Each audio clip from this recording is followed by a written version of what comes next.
Admiral Jiwan Park stood on the bridge of her ship, watching the planet below turn to ash. The fires were spreading across 3 continents now. Black smoke rose into the atmosphere like twisted fingers reaching for space. She had seen this sight many times before, but something felt different today. "Mission complete, Admiral," Captain Minho Kim reported from his station. "All terrorist bases have been destroyed. No survivors detected." Jiwan nodded, but did not feel the usual satisfaction. The mission had been too easy. These so-called terrorists had barely fought back. Their weapons were old and weak. Most of them seemed to be families with children, not dangerous fighters. "Take us back to Council Station 7, she ordered. "Send the report to the High Council." The journey back to the massive space station took 6 hours. During that time, Jiwan could not stop thinking about what she had seen on the planet. The buildings the terrorists lived in looked more like schools and homes than military bases. The weapons they found were mostly tools for farming and mining, not for war. When they docked at the station, Dr. Yunji Lee was waiting for her in the docking bay. Yunji worked as a scientist for the council, studying alien life forms and cultures. She was one of the few humans who got to work closely with the alien council members. "Jiwan, we need to talk," Yunji said, her voice tight with worry. They walked to Yunji's private office in the science section. The walls were covered with pictures of different alien species and strange artifacts. Yunji closed the door and activated the privacy shield. "What happened down there?" Yunji asked. "Standard peacekeeping operation. We eliminated a terrorist cell that was threatening local shipping routes." Yunji pulled up a holographic display. It showed images from the planet's surface before the attack. "These are the scans I took last week. Look at this." The images showed large stone structures partially buried in the ground. They were clearly very old, covered in symbols that looked nothing like the writing of any known species. "These ruins are millions of years old," Yunji explained. "The people you killed were not terrorists. They were archaeologists. They found these ruins 3 months ago and were trying to study them." Jiwan felt her stomach drop. "That's impossible. The council briefing clearly stated they were terrorists planning attacks on trade ships. The council was wrong.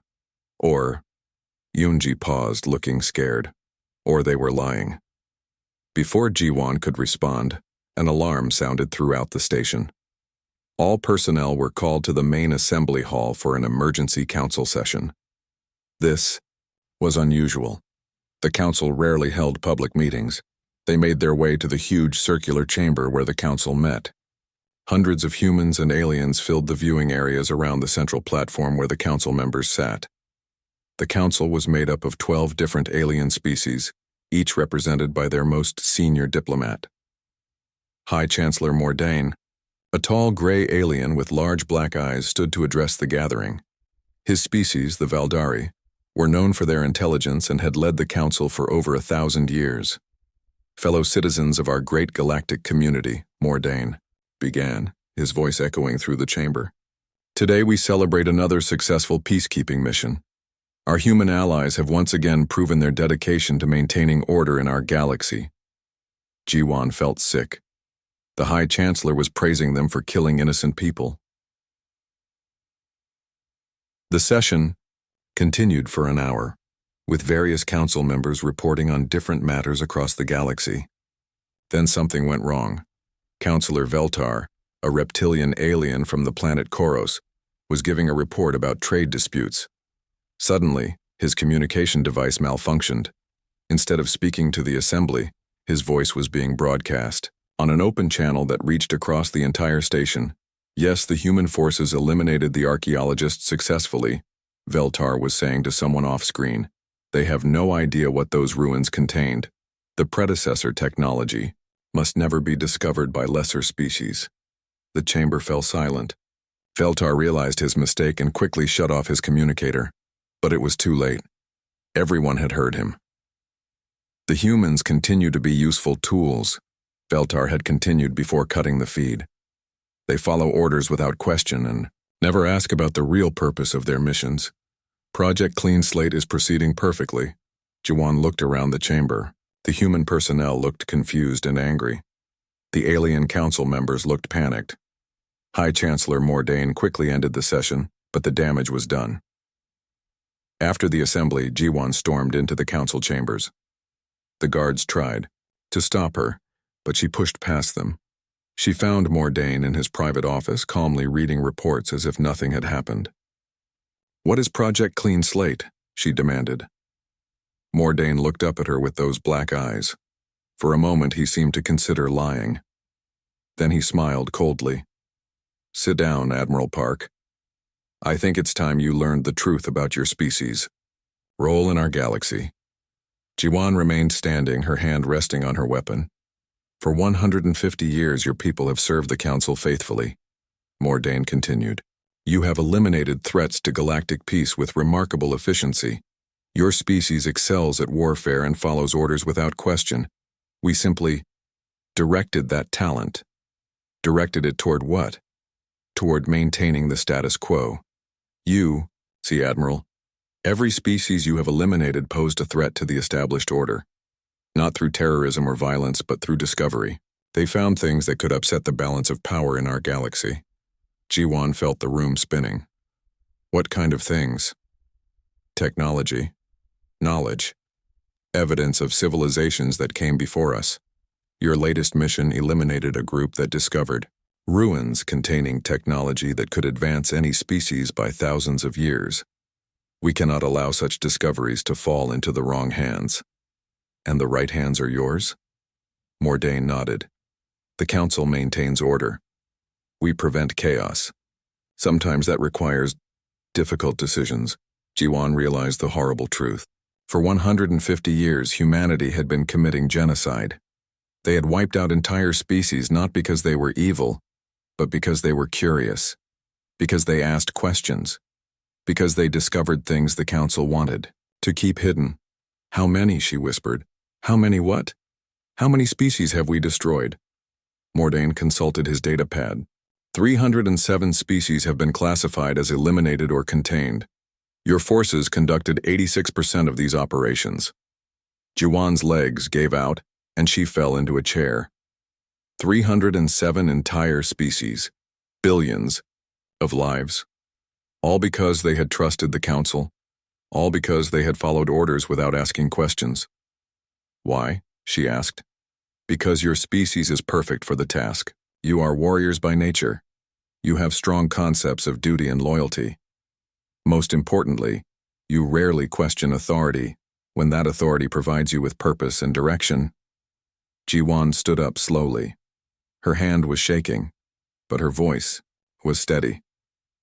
"This ends now," Mordain laughed. "Does it? And what will you do, Admiral? Tell your people the truth? Do you think they will thank you for revealing that they are mass murderers?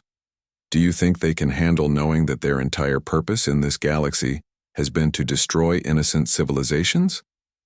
He was right, and they both knew it. The truth would destroy humanity as surely as their lies had destroyed those other species. But as Jiwan left the council chambers, she knew she had no choice. The truth had to come out, no matter the cost. The news spread through the human fleet like fire through dry grass. Within hours, every ship captain and base commander knew the truth. Admiral Jiwan Park had sent encrypted messages to all senior human officers, telling them exactly what High Chancellor Mordain had revealed. Commander Hyok Nam was the first to respond. He commanded the Special Forces unit that carried out the most dangerous missions for the Council. When he received Jiwan's message, he was leading his team back from a raid on what they thought was a weapons facility. "Stop the ship," he ordered his pilot. "Sir?"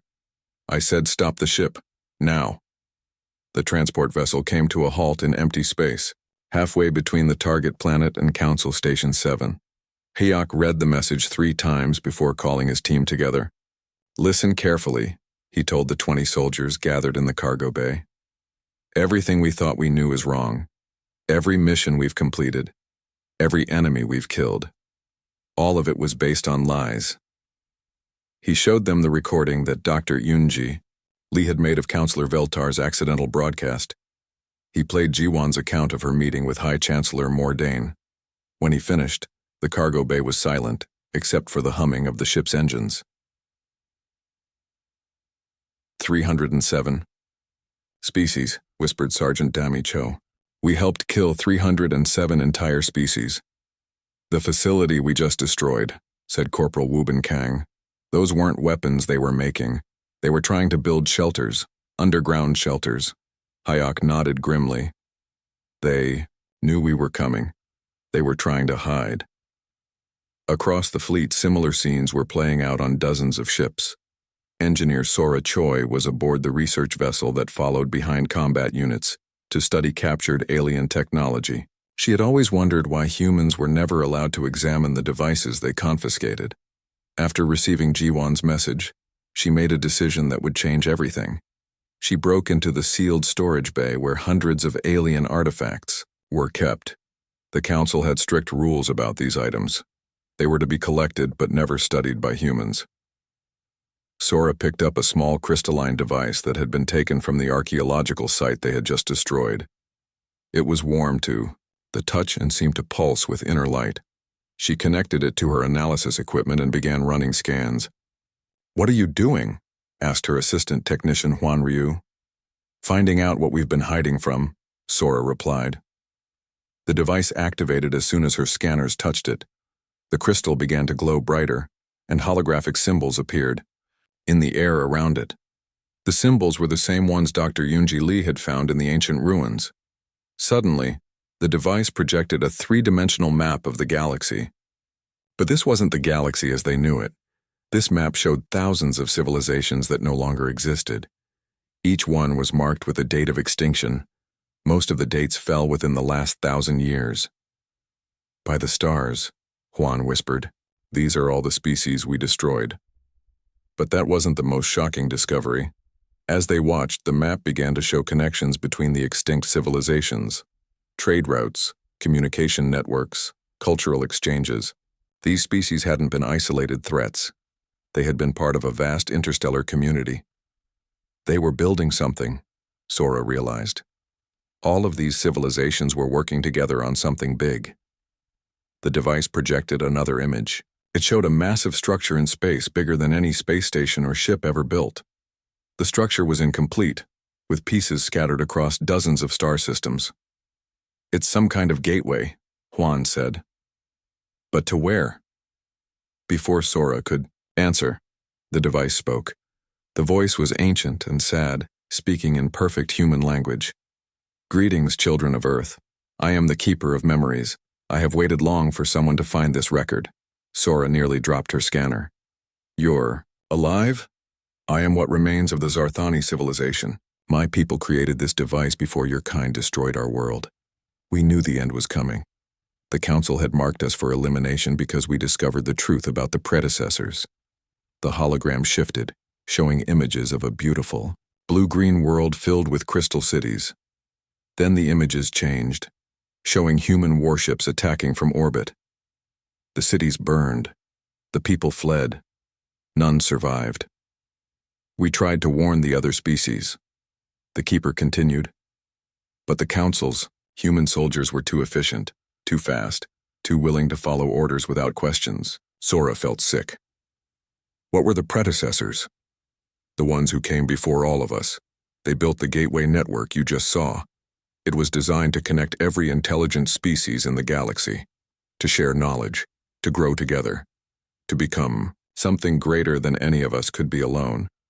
The image changed again, showing beings of pure energy moving between stars. They were beautiful and terrible, like living light. When the predecessors evolved beyond physical form, they left the Gateway Project for us to complete. But the Council races were afraid.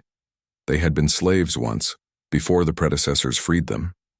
The idea of other species becoming more powerful terrified them. Juan was recording everything. "So they decided to destroy anyone who might complete the project?" "Yes, and they used humanity to do it. Your species was perfect for the task, strong enough to defeat anyone, loyal enough to follow orders, and isolated enough that you would never learn the truth from the species you destroyed. Meanwhile, Ambassador Daeho Yoon was making his own discoveries. As one of humanity's diplomatic representatives, he had access to the Council's communication networks. After learning the truth from Jiwon's message, He began reaching out through hidden channels. He sent carefully coded messages to the outer rim systems where refugees might be hiding. He used old smuggling routes and black market networks that he knew from his younger days.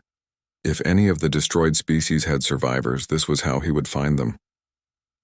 The first response came from a hidden asteroid base near the Vega system. It was brief and cautious. "We remember humanity's crimes. Why do you contact us now?" Deho spent hours crafting his reply. He told them about the discovery of the Council's deception. He shared the recording of Veltar's accidental broadcast. He promised that humanity was ready to face the truth about what they had done. The response came a day later. "Meet us at these coordinates. Come alone. Any sign of deception, and we disappear forever." Deho took his personal shuttle and flew to the designated meeting point, a nebula that hid dozens of small ships. The survivors represented 20 different species that humanity had supposedly eliminated.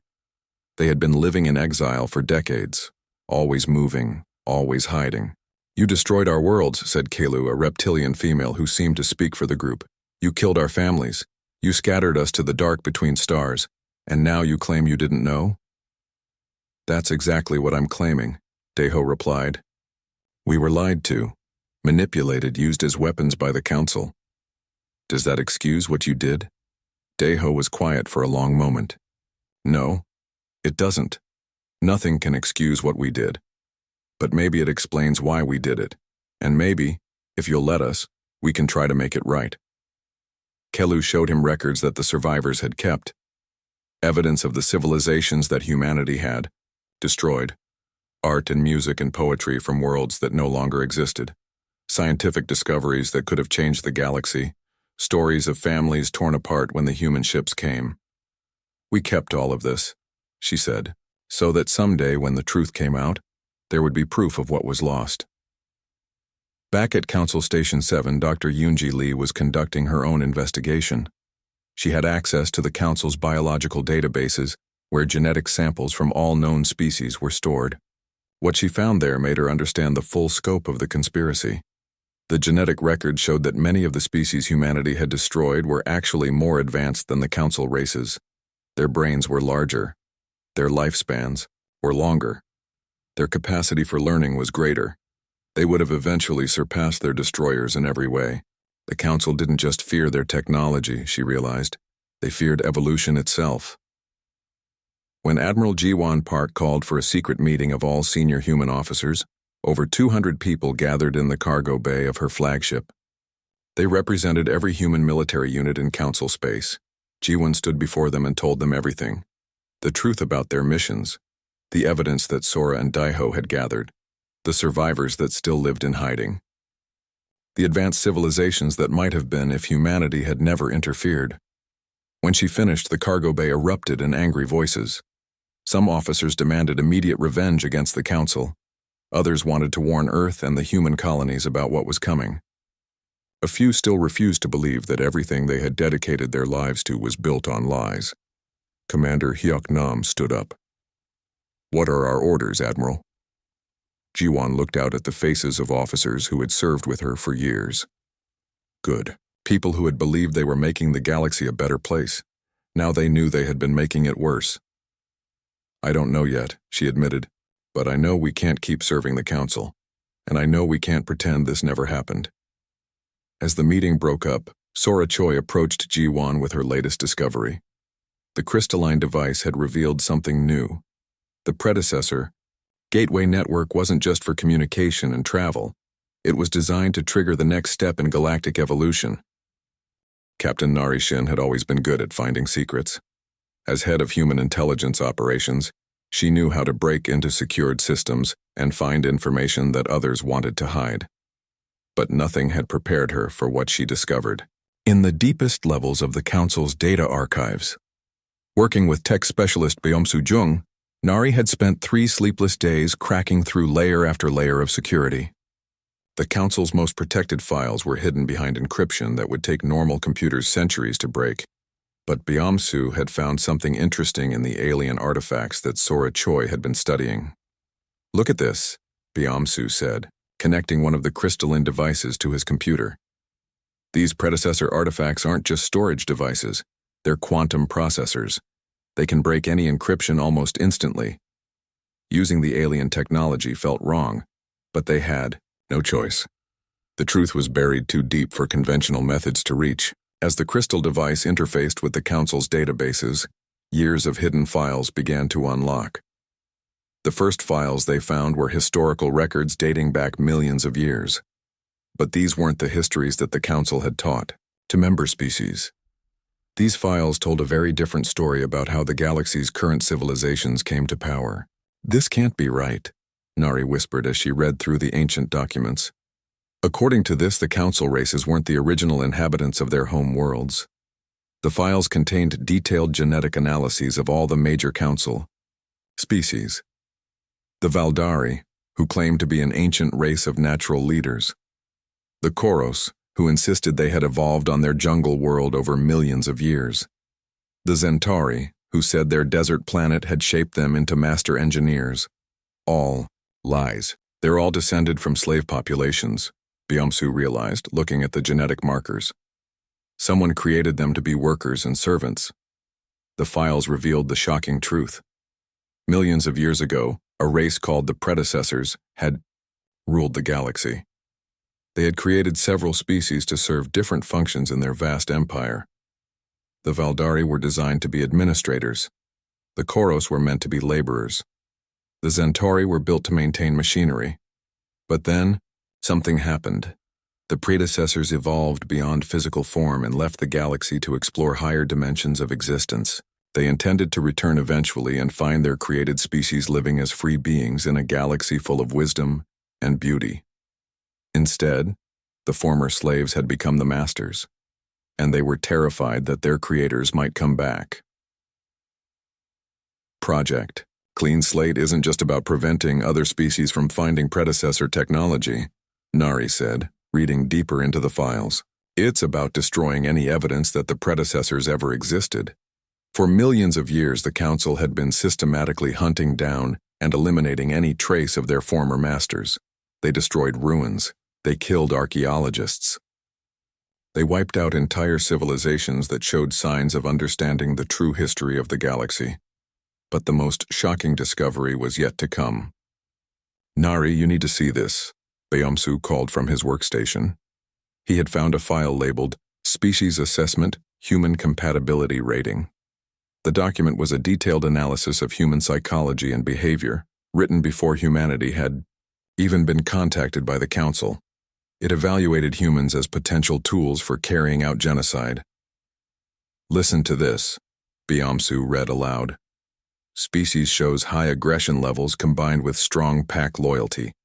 Responds well to hierarchical command structures. Most importantly, demonstrates ability to dehumanize enemies, making them ideal for elimination operations against intelligent species." Nari felt sick. The Council had studied humanity for years before making contact.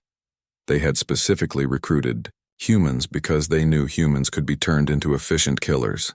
"There's more," Byumsu continued. "They tested us. Before they made official contact, they set up situations to see how we would react. Remember the Proxima incident? When that alien ship crashed on Mars and the crew was killed by security forces?" Nari nodded. Every human knew about that tragic first contact event. It wasn't an accident. The Council staged it. They wanted to see if humans would kill aliens without asking questions. When we passed their test, they knew they had found their weapon. As they dug deeper into the files, a new voice joined them. It came from the crystalline device that Byumsu had been using to break the encryption. "You are learning the truth at last," the voice said. It was different from the keeper of memories that Sora had spoken to. This voice was older and sadder. "Who are you?" Nari asked. "I am what remains of the Arethian collective. We were the first species your kind eliminated for the Council. That was 147 years ago." Nari remembered reading about the Arethians in her history classes. They were described as a dangerous cult that had threatened shipping lanes near Earth. "You weren't cultists, were you?" "No. We were teachers. The predecessors had left us with a great responsibility. We were supposed to guide younger species toward enlightenment, to help them understand their place in the cosmic order, to prepare them for the return of our creators. The voice paused, and when it continued, Nari could hear the pain of loss that time had not healed. We tried to teach your people when they first reached the stars. We sent ambassadors to Earth with gifts of knowledge and technology. But the Council intercepted our messages. They convinced your leaders that we were invaders planning to conquer humanity. So they sent us to destroy you instead. Yes, and we let you. We could have fought back. Our technology was far superior to anything humans possessed at that time. But we believed that violence would only prove the Council's lies. We thought that if we showed your people our true nature, you would realize the deception. What happened? Your Admiral Chen ordered the bombardment to continue even after we stopped defending ourselves, even after we opened our cities to your inspection teams, even after we showed you our schools and hospitals and libraries. He said that mercy was weakness and that the galaxy would only know peace when all threats were eliminated. Nari closed her eyes. She had studied Admiral Chen in military academy. He was considered one of humanity's greatest heroes. We died believing that someday, somehow, the truth would come out, that our sacrifice would not be meaningless if it eventually opened human eyes to what they were really doing. Byamsu had been quiet during this conversation, but now he spoke up. The network. You mentioned a network earlier. What is it? We are the network. All of us who were destroyed by the Council's human soldiers.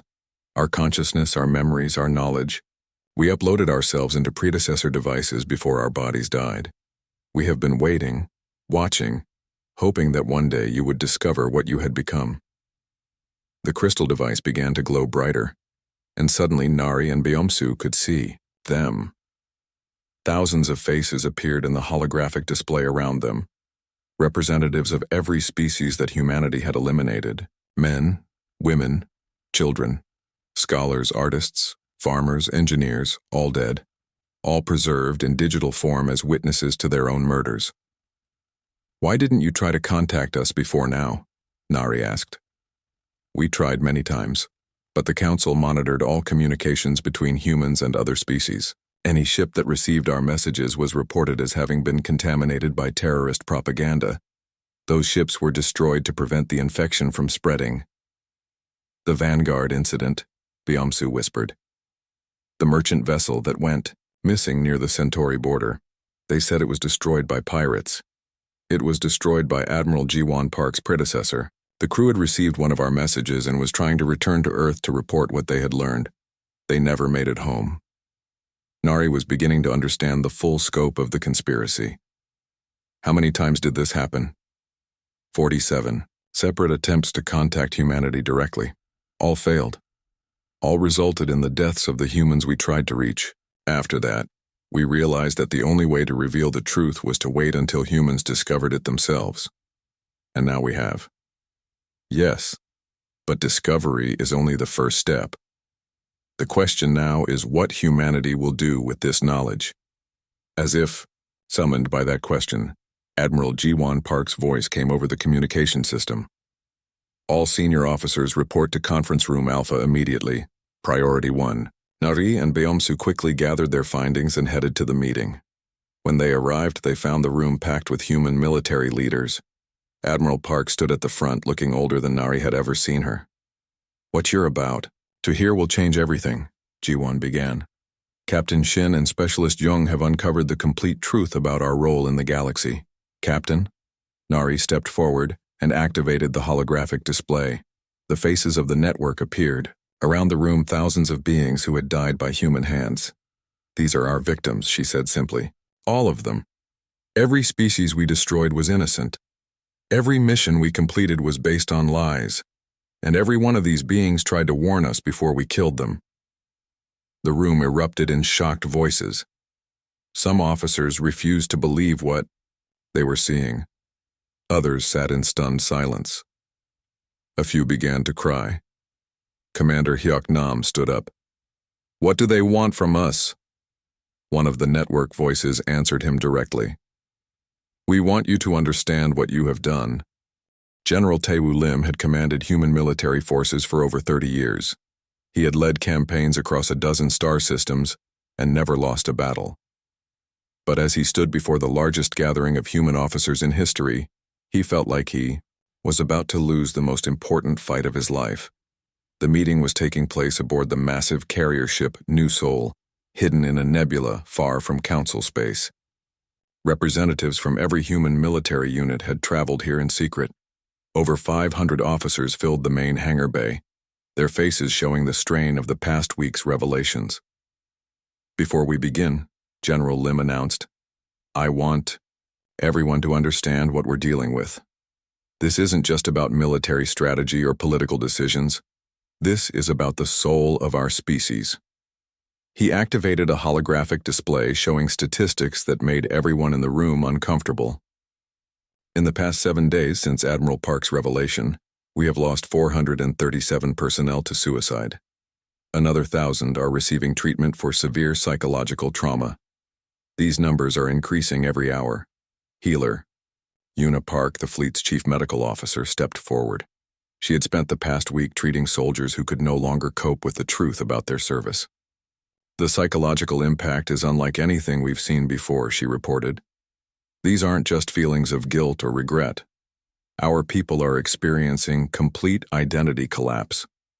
They built their entire sense of self around the belief that they were protecting the galaxy. Learning that they were actually destroying it has shattered their fundamental understanding of reality." She showed medical scans from some of her patients. "Look at these brain patterns. The trauma is so severe that it's actually changing their neural structure. Some of them have lost the ability to make decisions. Others can't sleep because every time they close their eyes, they see the faces of the people they killed." Captain Wanho Lee, a veteran of dozens of peacekeeping missions, raised his hand. "Doctor, is there any treatment for this condition? Time might help some of them, but for many the damage is permanent. They will carry this burden for the rest of their lives." The hangar fell silent as everyone absorbed the implications. They weren't just dealing with a military crisis or a political scandal. They were watching their own people break apart under the weight of the truth. Admiral Jiwan Park stood up from her seat in the front row. "Tell them about the children, Doctor." Una's expression grew even more grave. "We've started receiving reports from human colony worlds. Children are asking their parents why the news broadcasts are calling them monsters. Schools are struggling to explain why humanity's greatest heroes are suddenly being called war criminals." "How are the colonies responding?" General Lim asked. "Badly. 3 colony governments have already voted to cut ties with Earth and the military command. They're saying that if the accusations are true, they want no part of humanity's crimes. If the accusations are false, they want no part of the political chaos." Byom-Su Jung, who had been working around the clock to analyze the council's hidden files, approached the podium with another devastating revelation. "General, we've found something else. The scope of our operations was even larger than we initially thought." He displayed a galaxy-wide map showing human military actions over the past century and a half. "These red markers show confirmed elimination missions. The yellow markers show operations we're still investigating. The blue markers—" He paused, clearly struggling with what he was about to say. "The blue markers show species that we didn't destroy directly, but that went extinct shortly after we eliminated their neighbors or trading partners. The map was covered in markers, hundreds of them. We didn't just kill the species we targeted," Byom-Su continued. "We collapsed entire interstellar civilizations, trade networks that had existed for thousands of years, cultural exchanges that were driving innovation and growth, diplomatic alliances that were preventing wars." Engineer Sora Choi added her own analysis. "The predecessor technology we've been studying shows that the galaxy was on the verge of a golden age. All these civilizations were starting to work together on projects that could have transformed the entire universe, art forms that combined the creativity of dozens of species, scientific research that pooled the knowledge of hundreds of different cultures, exploration missions that would have reached other galaxies. And we destroyed it all," someone said, from the back of the hangar. "Yes," Sora confirmed, "we destroyed it all." General Lim looked around the room at officers who had served with distinction for decades. Good people who had dedicated their lives to protecting others. Now they were learning that their entire careers had been built on genocide. "The question, before us now," he announced, "is what we do next. We have several options, none of them good." He outlined the choices they were facing. They could continue serving the Council and pretend the revelations were false. They could rebel against the Council and try to expose their crimes to the galaxy. They could withdraw from Council space and return to Earth. Or they could try to make amends for what they had done. "Each option comes with consequences," he warned. "If we continue serving the Council, we become willing participants in genocide. If we rebel, we face annihilation by Council forces. If we withdraw, we abandon any chance of preventing future atrocities. If we try to make amends, we risk everything we've built as a species." Captain Minho Kim stood up. "General, what does making amends actually look like? How do you apologize for destroying 300 species?" Before General Lim could answer, the network voices spoke through the crystalline devices that had been placed around the hangar. The faces of the destroyed civilizations appeared in holographic displays surrounding the human officers. "We have been discussing this question among ourselves," they said in unison. "For us, the dead, there can be no true amends. Our worlds are ash. Our people are gone. Our cultures exist only in these digital fragments. But," continued a voice that belonged to the last surviving member of the Kalthani species, "there are others who still live. Survivors who have been hiding in the dark spaces between stars. Refugees who flee whenever they see human ships. Children who were born in exile because their parents' worlds were destroyed." Ambassador Daeho Yoon had returned from his meetings with these survivors. His report was both hopeful and heartbreaking. "There are more of them than we expected," he announced. "Entire communities living on asteroids and hidden stations. They've built a secret civilization in the gaps of Council space, constantly moving to avoid detection." He showed images of refugee camps built inside hollowed-out asteroids. Families huddled together in cramped quarters, their faces marked by years of fear and loss. "They call themselves the Remnant," Daeho continued. "They've preserved what they could of their original cultures, but they're slowly dying out. They don't have access to proper medical care or educational resources. Their birth rates are dropping because they can't provide safe environments for children." "What do they want from us?" asked Commander Hayek Nam. "At first they wanted revenge. Some of them still do. But their leaders understand that revenge won't bring back their dead or rebuild their civilizations. What they want now is justice." "What kind of justice?" "They want the truth to be told throughout the galaxy. They want the Council to face consequences for their crimes. They want the surviving refugees to have a chance to rebuild. And they want guarantees that this will never happen again." General Lim nodded thoughtfully. "Those are reasonable demands, but meeting them would require us to go to war with the Council." "Not necessarily," said a new voice. It came from Dr. Yoonji Lee, who had been studying the political structure of the galaxy. "The Council's power depends on their member species believing that they're legitimate leaders. If we can expose their crimes to everyone in the galaxy, their authority would collapse.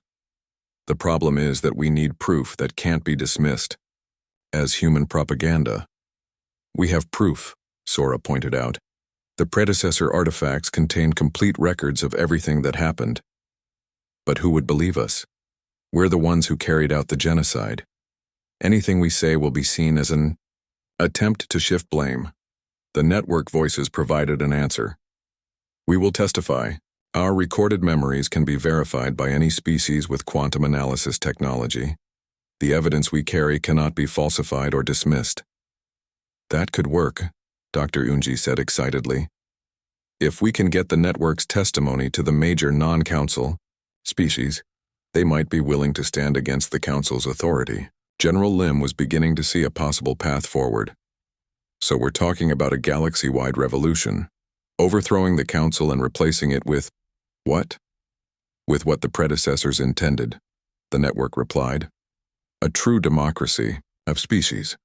A government based on cooperation instead of domination. A system that encourages growth and discovery instead of suppressing it." The discussion continued for hours. Plans were made and discarded. Strategies were debated and refined. Through it all, the human officers struggled with the central question: Could they really atone for genocide by starting a revolution? Finally, Captain Nari Shin stood up with a grim expression. General, we've received a priority message from the Council. They're ordering all human forces to report to Council Station. Admiral Jiwon Park stood before the largest fleet humanity had ever assembled. Ships stretched across space as far as the eye could see, their running lights creating a constellation of metal and purpose. Every human vessel in the galaxy had gathered here, in the hidden nebula that had become their secret base. But they hadn't come to fight. They had come to decide the fate of their entire species. The command ship's bridge was packed with representatives from every human colony and military unit. Civilians stood next to soldiers. Engineers worked alongside diplomats. Children who were too young to understand the politics but old enough to grasp the gravity of the moment watched from behind their parents. Before we begin, Jiwon announced, I want everyone to understand what we've learned in the past week. The holographic displays around the bridge showed the results of their investigation into the Council's ultimatum. The mission to eliminate the remnant cult was exactly what they had feared. The Council wanted them to hunt down and kill the last survivors of the species humanity had already destroyed. The refugee communities have been growing, reported Ambassador Dae-ho-yoon. They've been rescuing survivors we missed in our original attacks. They've been rebuilding their cultures and teaching their children about the worlds we destroyed. The Council sees this as a threat to their authority. How many survivors are we talking about? Asked General Tae-woo Lim. Our estimates suggest around 50,000 individuals from various species. They're scattered across hundreds of hidden settlements in the outer rim. Most are families with young children. The number hit everyone like a physical blow. 50,000 people, not soldiers or terrorists or threats to galactic peace. Just families trying to survive in the ruins of the civilization humanity had helped destroy. The Council's intelligence reports make their intentions clear. Captain Nari Shin added. They want complete elimination. No prisoners, no negotiations. They want these survivors wiped out so completely that no trace of their cultures remains. Dr. Yoonja Lee stepped forward with her analysis of the Council's long-term plans. This isn't just about the current survivors. The Council is preparing for something bigger. Their files mention an event they call the final cleansing. They want to eliminate any evidence that the predecessors ever existed. That includes humanity, Engineer Sora Choi said quietly. We know too much now. Even if we complete this mission, the Council will eventually turn on us too. The bridge fell silent as everyone absorbed the implications. They were being ordered to commit genocide one final time, and their reward would be their own extinction. Commander Hyok Nam broke the silence. So we fight. We refuse the mission and take on the Council directly. With what? General Lim asked. Our entire fleet is less than 5% of the Council's military strength. They have weapons and technology that we've never seen. If we fight them head-on, we'll be destroyed in hours. Then what do you suggest? Hyok demanded. Before anyone could answer, the network voices spoke through the crystalline devices placed around the bridge. The holographic faces of the destroyed civilizations appeared, their expressions sad but determined. We have been in communication with the predecessor entities, they announced. They have confirmed what we suspected. The return has begun. The displays around the bridge changed, showing energy readings from deep space. Patterns of light and force that defied human understanding were moving toward the galaxy's core. They will arrive within 1 standard year, the network continued. When they do, they will judge the current state of galactic civilization. They will see what has become of the species they left behind. And what will they find? Jiwon asked, though she already knew the answer. They will find a galaxy ruled by their former slaves. They will find the ashes of 300 civilizations that should have been flourishing. They will find survivors hiding in the dark spaces between stars, afraid to reveal themselves because they know death follows close behind. What will they do? They will correct the situation permanently. The weight of those words settled over the bridge like a heavy blanket.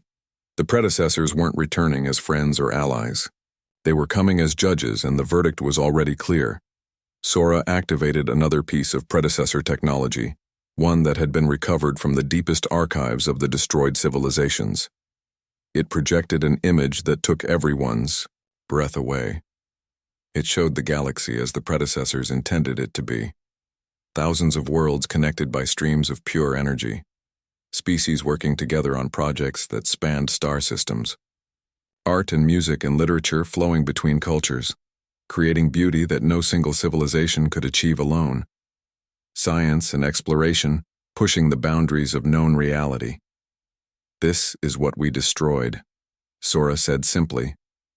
This is what could have been. The image faded, replaced by the current reality. Empty systems where thriving worlds once orbited their stars. Silent space where trade routes once carried goods and ideas between species. Darkness where there should have been light. The question now, Admiral Park said, is what we do about it. The collective voice of the survivors spoke next.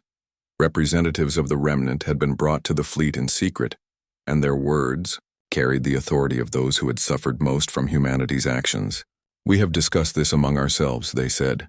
We could ask you to stand and fight beside us when the predecessors return. We could demand that you face judgment for your crimes alongside the council that commanded them. We could seek the revenge that many of our people still desire. But, Jiwan prompted, but that would make us no better than the council. Revenge will not bring back our dead. Fighting will not rebuild our civilizations. And standing together will not change what has already been done. Kalu, the reptilian woman who spoke for many of the refugee groups, stepped forward.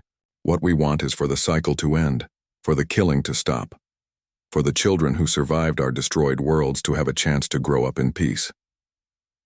We want you to choose something that the council never offered us, added another survivor.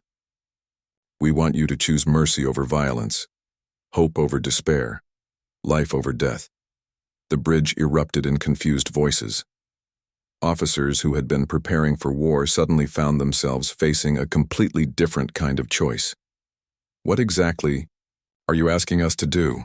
General Lim demanded. The answer came from an unexpected source. The predecessor entities themselves began to communicate through the crystalline devices, their voices like cosmic wind across vast distances. Children of Earth, they said, we have watched your species with great interest. You possess qualities that could make you great shepherds of galactic civilization, courage, loyalty, the ability to make difficult choices under pressure. But, they continued, you also possess qualities that make you dangerous. Pride, aggression, the tendency to follow orders without questioning their moral implications. We offer you a choice. Stay and face judgment for your crimes alongside the council that manipulated you. Accept punishment for the genocide you committed, even if it was committed unknowingly. The alternative hung in the air like a challenge. Or choose a different path. Leave this galaxy behind. Take your people and go beyond the borders of known space. Find worlds where you can build something new, something better. Something that honors the memory of those you destroyed by becoming the shepherds you were meant to be. The silence that followed was absolute. Every person on the bridge was grappling with the implications of what they had heard. Captain Minho Kim was the first to speak. You're asking us to abandon everything, our colonies, our history, our place in the galaxy. We're asking you to sacrifice everything you've built on lies, the predecessors replied, in order to build something new on truth. Admiral Park looked around the bridge at the faces of people who had served with her for years. She thought about the human colonies scattered across council space, the children who didn't understand why their heroes had become villains, the soldiers struggling with trauma over actions they had believed were noble. She thought about the 50,000 refugees hiding in asteroid camps, teaching their children songs from worlds that no longer existed. She thought about the 300 civilizations that had been wiped from existence by human weapons guided by council lies. Most of all, she thought about the choice that lay before them. They could stay and fight a war they couldn't win, knowing that victory would only mean more death and destruction. They could accept judgment from beings whose power they couldn't comprehend, knowing that justice might require the extinction of humanity itself. Or they could choose something that had never been offered to the species they had destroyed. They could choose exile over execution, redemption over revenge, the hope of becoming better over the certainty of remaining the same. Jiwan stepped forward to the communication console that would broadcast her words to every human ship in the fleet. Hundreds of thousands of people would hear what she said next. Her words would determine the future of humanity itself. She looked out at the stars beyond the bridge windows. Somewhere among those points of light were worlds where humans had never walked. Galaxies where the name of humanity was unknown. Space vast enough for her people to lose themselves and perhaps find something better in the process.